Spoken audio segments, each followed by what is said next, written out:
लेकिन सत्संग के तुरंत बाद सूर्पनखा आई। कई बार लगता है कि सत्संग के बाद सूर्पनखा क्यों आई। बहुत लोग शिकायत भी करते हैं कि सत्संग में सूर्पनखा सत्संग के बाद आई क्यों। हमने कहा आप बड़ी अद्भुत बात करते हैं। बोले कैसे। हमने कहा आप ऐसे ही कहते हैं कि पढ़ाई के बाद परीक्षा क्यों आई। परीक्षा तो पढ़ाई के बाद ही आएगी। पढ़ाई कच्ची की सच्ची, जांच करने परीक्षा आएगी।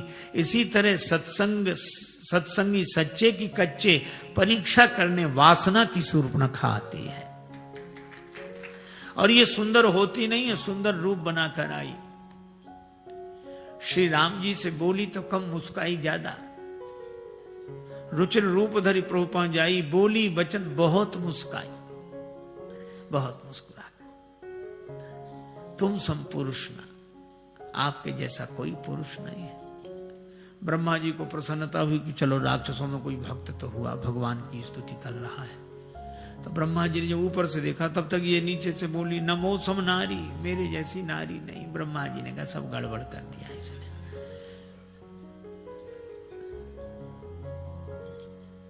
राम जी ने श्री सीता जी की ओर देखा, बोले उधर क्या देख रहे हो। इनका संयोग ब्रह्मा जी ने नहीं लिखा है। इनके पिता कहते हैं लिखा न विधि वैदेही विवाह।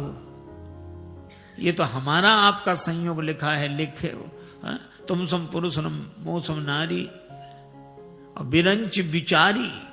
ब्रह्मा जी ने विचार पूर्वक हमारा आपका संयोग लिखा है। अब यहां कितना सुंदर संकेत है। श्री राम ज्ञानी है, ज्ञान रूप है। किसी ज्ञानी के जीवन में कोई वासना प्रवेश करे तो ज्ञानी को देही की ओर नहीं, वैदेही की ओर देखना चाहिए। और सदग्रस्त की धर्म मर्यादा के अनुरूप यह आचरण कि कोई वासना प्रवेश करे तो उन्हें अपनी भार्या की ओर देखना चाहिए। श्री सीता जी भगवान के चरणों की ओर देख रही हैं। भक्त के जीवन में वासना आवे तो उसे भगवत चरणार विंद का आश्रय लेना चाहिए। दो की परीक्षा हो गई, पर तीसरे लक्ष्मण जी की परीक्षा के लिए भगवान ने कहा आई कुमार मोर लघु भ्राता। अब कई लोगों को बड़ी कठिनाई होती है। भगवान झूठ बोल गए, रामो दुविर न भासते, और राम जी झूठ बोल गए। राम जी अरे नहीं बोल गए, और बोल गए तो सूर्पनखा से बोल गए, सठे साठ्यम समाचर्य। फिर भी कैसे कहा।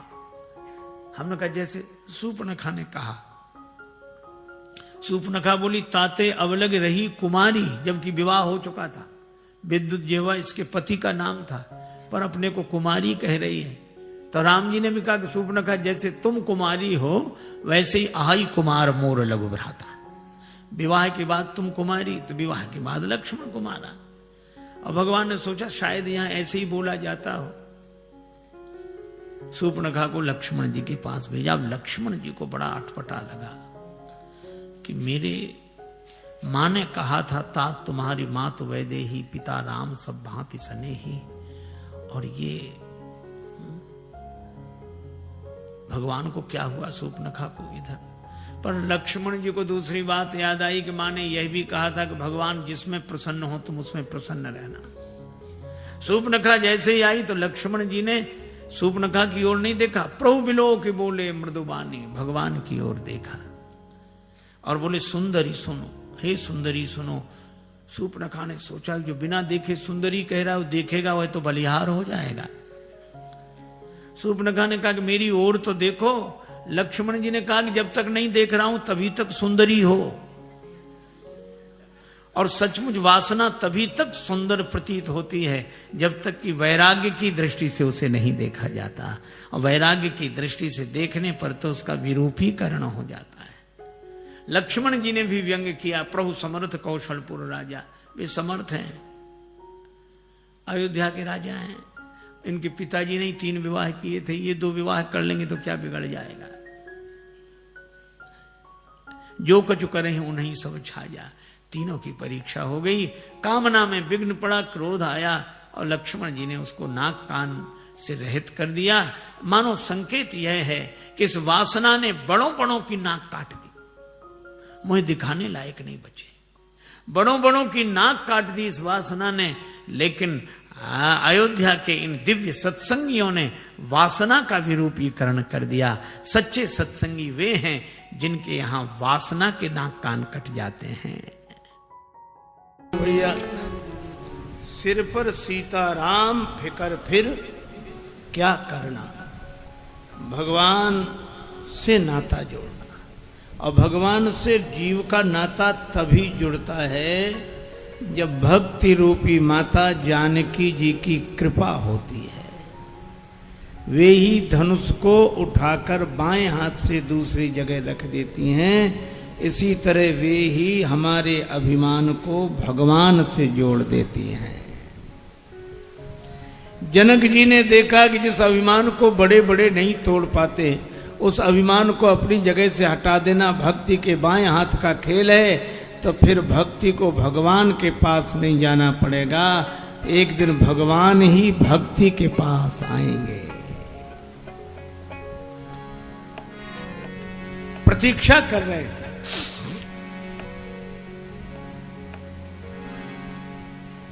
और भगवान आए। महिमा किसकी है? किसी ने कहा, मिथिला वाले बोले हम राम जी को जो देते हैं दुनिया में कोई नहीं दे सकता। कैसी बात करते हो, राम जी को तो तन मन धन प्राण देने वाले लोग हैं, होंगे, लेकिन जो हम देते हैं वो कोई नहीं दे सकता। अच्छा क्या देते हो? मिथिला वाले कहते हम तो राम जी को गाली देते हैं। है किसी की हिम्मत जो राम जी को गाली दे?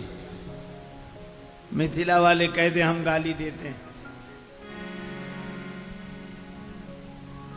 अवधवासी विनोद में कहते कि ठीक है, जिसके पास जो होगा वही तो देगा।